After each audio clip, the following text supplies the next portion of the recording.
Bismillahirrahmanirrahim. Assalamualaikum warahmatullahi wabarakatuh.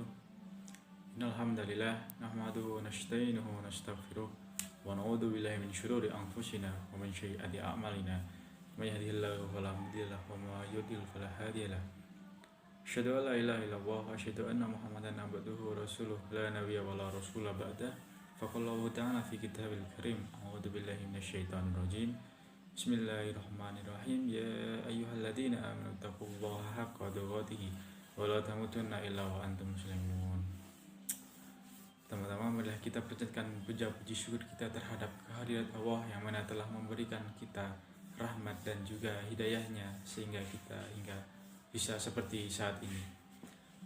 Shalawat serta salam semoga tetap tercurahkan kepada junjungan kita yakni Nabi Agung Nabi Muhammad SAW beserta keluarga, para sahabat dan para tabi'in, tabi'ut serta pengikutnya yang setia sampai yaumul qiyamah kelak. Amin ya rabbal alamin. Pada pembahasan kali ini saya akan membahas mengenai toharoh yakni bersuci. Yang akan kita bahas pada kali ini yaitu adalah wudhu dan juga tayamum. Cara wudhu yang benar dan sesuai dengan tuntunan Islam haruslah dilakukan dengan tepat. Agar apa? Agar ibadah sholat kita itu diterima oleh Allah Subhanahu wa Ta'ala. Nah, wudhu merupakan bentuk atau cara mensucikan diri yang sudah disyariatkan dalam Islam. Dalam surat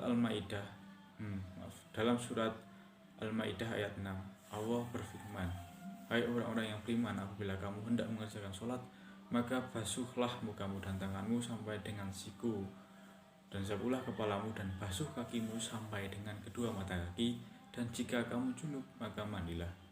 Dan jika kamu sakit atau dalam perjalanan atau kembali dan tempat buang air atau rakus atau menyentuh perempuan lalu kamu tidak memperoleh air, maka bertayamumlah dengan tanah yang baik. Tanah yang baik adalah tanah yang bersih. Sapulah mukamu dan tanganmu dengan tanah itu. Allah tidak hendak menyulitkan kamu, tetapi Dia hendak membersihkan kamu dan menyempurnakan nikmat-Nya kamu supaya kamu bersyukur. Quran Surat Al-Maidah ayat 6. Kemudian mengutip dari buku berjudul Wudhu Rasulullah SAW, menurut empat madhab oleh Isnan Ansori LCMA, ada beberapa syarat yang harus dipenuhi oleh setiap muslim sebelum berwudhu, yakni pertama adalah muslim, kedua adalah akil atau berakal, ketiga adalah balik, empat tidak haid atau nifas bagi perempuan, yang kelima adalah tersedia air minimal 0,688 liter atau 680 mili sebagaimana disebutkan dalam tuntunan hadis dari Anas radhiyallahu anhu berkata bahwa Rasulullah SAW berwudu dengan 1 mud air dan mandi dengan 1 sak hingga 5 mud air. Hadis riwayat Bukhari Muslim. Yang keenam adalah memasuki waktu ibadah yang mensyaratkan wudu khusus perempuan yang memperoleh istihadah. Dan yang ketujuh adalah hadas. Kemudian adalah tata cara wudu. Yang pertama adalah membaca niat wudu. Lafal Arab batin nawaitul wudu'a aliraf fil hadatil asghari fardhal lillahi ta'ala. Artinya saya niat berwudu untuk menghilangkan hadas kecil fardu karena Allah. Kemudian tata cara wudu yang kedua adalah membasuh telapak tangan sebanyak 3 kali hingga ke sela jari-jari. Kemudian yang ketiga adalah berkumur sebanyak 3 kali. Yang keempat, membersihkan lubang hidung sebanyak 3 kali, hirup air lalu keluarkan air dengan cara memencet lubang hidung. Yang kelima adalah membasuh wajah mulai dari ujung kepala mengenai rambut hingga ke bawah dagu. Yang keenam adalah membasuh tangan hingga mengenai siku dan dimulai dari tangan kanan. Kemudian yang ketujuh adalah mengusap kepala sebanyak 3 kali. Yang kedelapan, mengusap kedua telinga. Yang kesembilan, membasuh kaki sebanyak 3 kali hingga mengenai mata kaki dimulai dari kaki kanan. Yang ke-10 adalah berdoa setelah wudu. Doanya adalah asyhadu alla ilaha illallah wahdahu la syarikalah lahu wa asyhadu anna Muhammadan abduhu wa rasuluh. Allahumma ja'alni minat tawwabin wa ja'alni minal mutatahhirin. Selain menjadi sebuah amalan wajib bagi setiap umat Islam yang ingin melaksanakan sebuah amalan penting lainnya seperti sholat, misalnya Wudhu juga mempunyai ketentuan dalam pelaksanaan baik dari mulai sunnah wudhu sampai dengan fardu wudhu. Hal ini rupanya menjadi perhatian khusus bagi para ulama ahli fikih dalam memberikan pengertian yang lebih detail dari tata cara pelaksanaan ibadah wudhu itu sendiri. Meskipun dalam masalah ini atau masalah fikih lainnya itu terdapat beberapa perbedaan menurut pandangannya masing-masing. Tetapi lainnya kepada kita semua selaku kaum awam adalah lebih mengetahui secara pasti letak yang menjadi perbedaan tersebut, supaya dalam pelaksanaannya itu sesuai dengan kaidah ilmu fikih. Berikut perbedaan pendapat dari para ulama mengenai wudhu. Yang pertama adalah niat wudhu. Para ulama berbeda pendapat apakah niat termasuk syarat sah wudhu atau tidak.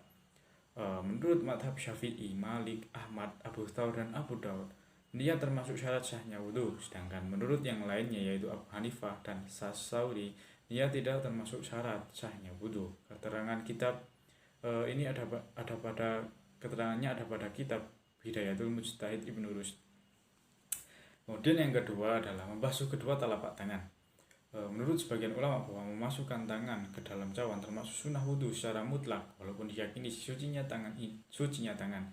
Ini adalah pendapat masyhur madhab Malik dan Asy-Syafi'i. Yang kemudian adalah qaul lain hukumnya mustahab bagi yang ragu-ragu tentang suci tidaknya tangan. Ini juga riwayat dari Imam Malik. Qaul lain membasuh tangan hukumnya wajib bagi orang yang baru bangun tidur. Ini adalah pendapatnya Dawud dan yang lainnya. Qaul lain diperinci antara tidur malam dan tidur siang. Jika bangun dia tidur malam maka wajib dia bangun. Jika bangun tidur siang maka tidak wajib. Ini adalah pendapatnya Imam Ahmad.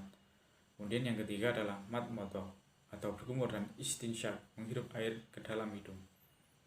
Pendapat Imam Malik, Asy-Syafi'i, Abu Hanifah, keduanya termasuk sunnah wudhu. Sedangkan pendapat Ibnu Abi Laila dan segolongan kawan-kawannya, Dawud, keduanya adalah fardu.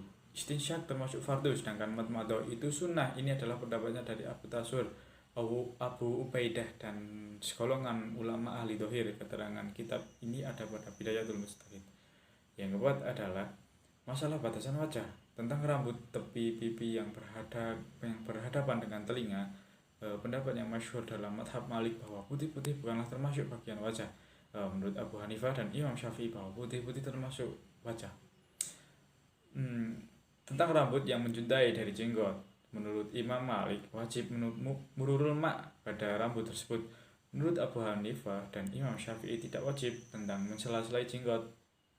Menurut Imam Malik, Imam Hanafi dan Imam Syafi'i tidaklah wajib. Menurut Abdul Hakim, Ashabnya Malik, mensela-selai jenggot hukumnya wajib. Kemudian yang kelima, masalah batasan membasuh kedua tangan. Para ulama jumhur seperti Malik, Asy-Syafi'i dan Abu Hanifah sepakat bahwa membasuh kedua tangan dan kedua lengan bahwa termasuk fardhunya wudu, sebab firman Allah adalah dan tanganmu sampai siku. Kemudian menurut ahli dohir sebagian ashab Malik Akhir dan At-Tabari bahwa siku tidak masuk dalam membasuh. Kemudian yang keenam adalah masalah batasan mengusap kepala. Menurut Imam Malik wajib mengusap seluruh kepala. Menurut Asy-Syafi'i sebagian ashabnya Malik dan Abu Hanifah bahwa mengusap sebagian saja yang fardu. Abu Hanifah berpendapat seperempat, sedangkan Imam Syafi'i tidak memberi batasan tentang mengusap ini. Keterangannya ada pada kitab Bidayatul Mujtahid. Kemudian yang ketujuh adalah masalah fadilah hitungan, yaitu mengulangi 3 kali. Menurut Imam Syafi'i bahwa orang yang wudhu dengan 3 kali maka mengusap kepalanya juga 3 kali. Menurut kebanyakan fuqaha berpendapat bahwa mengusap itu tidak terdapat fadilah dalam mengulangannya. Keterangan ini ada pada kitab Hidayatul Mujtahid. Kemudian yang ke-8 adalah masalah mengusap surban. Imam Ahmad, Abu Thawr, Qasim bin Salam dan segolongannya ulama membolehkannya, sedangkan Imam Syafi'i dan Abu Hanifah itu melarangnya. Kemudian yang 9 adalah masalah mengusap kedua telinga. Menurut jamaah dari sahabatnya Imam Malik hukumnya wajib dan menggunakan air yang baru dan menurut madhab Malik bahwa kedua telinga termasuk bagian kepala. Menurut Abu Hanifah dan kawan-kawannya termasuk fardu, tapi kedua telinga ini diusap bersamaan dengan kepala dengan air yang satu. Menurut Imam Syafi'i mengusap kedua telinga hukumnya adalah sunnah dan memakai air yang baru. Kemudian yang ke-10 masalah pensucian kedua kaki. Menurut jumhur ulama pensuciannya adalah dengan dibasuh, dan menurut lainnya bahwa fardu adalah diusap. fardunya itu diusap. Kemudian menurut ulama lain berbeda pendapat, boleh dibasuh dan boleh tidak diusap. Yang ke-11 adalah masalah tertib dalam af'al wudu. Menurut Asy'ab, Malik, Abu Hanifah, Ats-Tsauri dan Daud bahwa tertib hukumnya adalah sunnah. Menurut Imam Syafi'ah dan Ahmad dan Abu Ubaid bahwa tertib hukumnya adalah wajib. Yang ke-12 masalah mualah berkelanjutan. Mualah ini adalah berkelanjutan. Menurut Imam Malik bahwa mualah termasuk fardu jika ingat dan mampu, dan bisa gugur jika lupa, dan jika ingat tapi udzur selama jaraknya tidak keterlaluan. Menurut Imam Syafi'i dan Abu Hanifah bahwa mualah ini tidak termasuk wajibnya wudu. Itulah penjelasan mengenai titik perbedaan yang ada pada amaliyah wudu. Semoga kita bisa menjadi tambahan wawasan penting bagi kita semuanya. Khusus kemudian memasuki kepada tayamum. Nah, di sini ulama juga banyak yang berbeda pendapat, yakni di antara 4 para ulama. Yang pertama adalah niat ketika mengusap muka. Niat adalah fardu menurut kesepakatan seluruh mazhab fikih yang 4 termasuk Al-Qadari dan pengarang kitab Al-Hidayah pengikut mazhab Hanafi. Sebagian ulama mazhab Hanafi dan Hambali menjadikannya sebagai syarat. Pendapat ini juga merupakan pendapat utama dalam mazhab Hambali dan Hanafi. Menurut ulama mazhab Maliki, maksud niat di sini adalah dengan cara berniat supaya boleh melakukan sholat atau boleh melakukan hal-hal yang dilarang karena ada hadas, atau dengan cara niat fardhu tayamum ketika mengusap muka. Jika seorang berniat mengangkat hadas saja, maka tayamumnya batal. Hal ini disebabkan karena tayamum tidak dapat mengangkat hadas menurut pendapat yang masyhur dari kalangan mazhab Malik. Jika dia niat fardhu tayamum, maka niatnya itu sah. Dia juga tidak perlu menentukan hadas besar jika ada ataupun kecil. Jika seorang berniat supaya boleh melakukan sholat atau supaya boleh melakukan hal-hal yang dilarang karena ada hadas, maka dia harus menentukan hadas besar. Jika dia memang berhadas besar, dia juga disunahkan untuk menyebutkan hadas kecil seperti yang telah disebutkan di atas. Kemudian menurut ulama Syafi'i, orang yang bertayamum harus berniat supaya boleh melakukan sholat atau seumpamanya. Menurut pendapat yang asyah, tidaklah cukup niat fardu tayamum, fardu toharoh, suci dari hadas, suci dari junub, atau niat mengangkat hadas, sebab tayamum tidak dapat menghilangkan hadas menurut pendapat ulama Syafi'i. Lagi pula tayamum dapat dilakukan ketika dalam keadaan darurat atau darurat. Oleh karena itu ia tidak boleh menjadikan tujuan utama. Dan menurut pendapat yang asyah di kalangan ulama Syafi'i, membuat ketentuan takyin ketika niat tayamum tidak diperlukan. Jika niat itu berbentuk mutlak, maka dia boleh menggunakan tayamum itu untuk melakukan sholat fardu apapun yang dia kehendaki. Jika dia menentukan fardu, maka dia boleh melakukan sholat, baik sholat fardu ataupun sunnah, baik masih dalam waktunya atau tidak. Tetapi jika dia berniat tayamum untuk sholat sunnah saja, maka dia tidak boleh menggunakannya untuk mengerjakan sholat fardu. Sama seperti jika dia berniat supaya boleh melakukan sholat saja, maka dia tidak boleh menggunakannya untuk sholat fardu. Artinya, sama seperti pendapat ulama mazhab Maliki, menurut mazhab Syafi'i, niat wajib dibarengi dengan memindahkan debu ke muka. Sebab hal itu adalah rukun yang pertama. Menurut pendapat yang syahih, niat haruslah berterusan hingga mengusap sebagian muka. Kemudian menurut mazhab Hambali, orang yang bertayamum adalah berniat supaya boleh melakukan hal-hal yang tidak boleh dilakukan kecuali dengan tayamum, seperti sholat, tawaf, dan menyentuh Al-Quran. Sehingga pendapat mazhab ini sama seperti pendapat ulama mazhab Syafi'i. Mereka mengatakan tayamum tidak sah apabila dengan niat mengangkat hadas, sebab tayamum tidak dapat menghilangkan hadas menurut pendapat mereka. Sama seperti pendapat ulama Maliki dan Syafi'i. Hal ini berdasarkan riwayat Abu Dzar, yaitu jika kamu dapati air, maka basahilah kulitmu dengan air tersebut karena itu adalah lebih baik bagimu. Kemudian adalah mengusap muka dan kedua tangan serta meratakannya.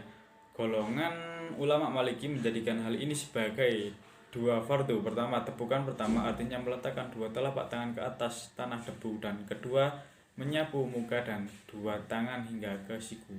Menurut ulama Syafi'i dan Hambali, menyapu seluruh muka adalah fardu, dan menyapu 2 tangan adalah satu fardu yang lain. Masalah ini adalah berdasarkan firman Allah Ta'ala, yakni usaplah wajahmu dan tanganmu dengan debu itu. Al-Maidah ayat 6. Yang perlu dilakukan ketika mengusap dua tangan menurut pendapat Hanafi dan Syafi'i adalah mengusap secara menyeluruh kedua tangan hingga ke siku sama seperti dalam wudhu. Dalilnya adalah berdasarkan ayat di atas. Hal ini karena tayamum adalah sebagai ganti wudhu. Dan perlu diperhatikan kata tangan disebut secara mutlak di dalam ayat tayamum. Sedangkan dalam wudhu dibatasi atau muqayyad dengan firman Allah Ta'ala. Oleh karena itu hukum tayamum disamakan dengan hukum wudhu dan dikiaskan dengannya. Hal ini juga berdasarkan hadis riwayat Ammar di mana Nabi Muhammad SAW bersabda tentang tayamum. 1. Tepukan untuk muka dan kedua tangan. Nah, ini riwayat Imam Ahmad dan Abu Dawud. Adapun hadis Ibnu Umar tentang yang aslinya, tayamum itu ada 2 pukulan. 1 pukulan untuk muka dan 1 pukulan untuk dua tangan hingga ke siku. Nah, ini merupakan hadis yang lemah. Ulama mazhab Maliki dan Hambali mengatakan mengusap kedua tangan cukup hingga ke pergelangan tangan saja. Adapun mengusap dari 2 pergelangan tangan hingga ke siku hukumnya adalah sunnah. Mereka berdalil kepada firman Allah Ta'ala yakni dan kedua tangan mereka. Al-Maidah ayat 6. Kemudian adalah al-muwallaf atau continue, tidak terputus-putus. Menurut ulama Hambali dan Maliki, muwalat merupakan fardu dalam tayamum. Adapun ulama Hambali mengharuskan muwalat hanya kepada tayamum selain untuk hadas besar sama seperti tartib. Muwalat adalah berturut-turut ketika mengusap bagian-bagian tayamum, yaitu dengan cara tidak memberi salah syarat waktu tertentu ketika kita mengusap di antara anggota tayamum tersebut. Aturan ini sama dengan wudhu. Jarak waktu itu adalah sekiranya anggota itu dibasuh dengan air, maka ia menjadi kering dalam masa tersebut. Ulama Maliki mengharuskan ada kesinambungan kontinuitas antara tayamum dengan sholat atau lainnya yang dikerjakan dengan tayamum tersebut. Kemudian menurut ulama Syafi'i dan Hanafi, muwalat dan tayamum adalah sama seperti dalam wudhu, yaitu sunnah. Mereka juga mengatakan bahwa muwalat antara tayamum dengan sholat disunahkan. Ini adalah sebagai langkah untuk mengelak dari perbedaan pendapat dengan orang yang mewajibkannya, yaitu ulama Maliki seperti yang telah disebutkan di atas. Kemudian debu yang suci merupakan salah satu kefarduan dalam tayamum. Hal ini menurut pendapat ulama Maliki. Adapun menurut pendapat ulama yang lain, ia adalah syaratnya tayamum. Tanah yang suci menurut ulama Maliki yakni adalah tanah yang tampak atau dahir di atas muka bumi dari bagian bumi manapun, seperti debu yang merupakan bahan yang paling baik daripada bahan yang lain jika memang ada, seperti pasir, batu kerikil, dan batu kapur, batu bata atau sejenis lainnya. Namun apabila batu kapur ini sudah terbakar atau dimasak, maka ia tidak boleh digunakan untuk tayamum walaupun dia dipindahkan dari tempatnya. Umpamanya antara batu kapur dengan tanah diberi penghalang, tayamum juga boleh dengan menggunakan bahan tanah galian seperti ia masih berada di tempatnya dan tidak dipindah dari tempatnya, dengan syarat ia bukanlah emas, perak atau mutiara. Adapun bertayamum dengan bahan galian yang terdiri dari sub, garam, besi, timah, tembaga, dan celak jika sudah berpindah dari tempatnya sudah menjadi harta yang dimiliki oleh manusia adalah tidak boleh.